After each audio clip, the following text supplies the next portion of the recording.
עוד מעט בטח ששומעים. טוב, סיום המשחק, מה התוצאה? מזכירות. מה עם הפרשת? 5-12, אנחנו מקווה שנוכל להשיג את המאמן לרעיון קצר לאחר המשחק. רגע, אל תרביץ.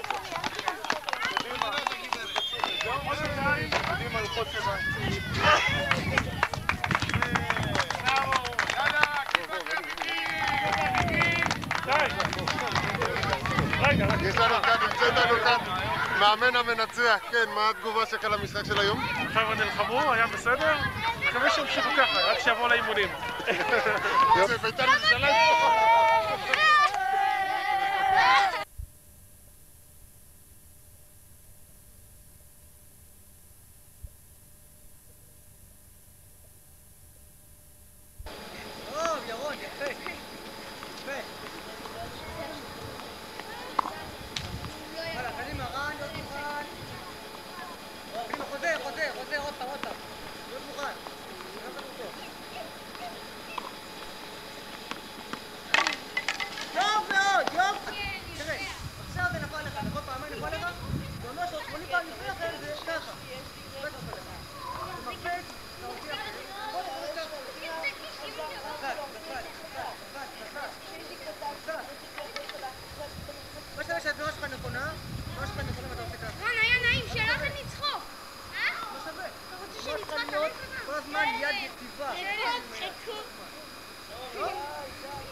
קאט.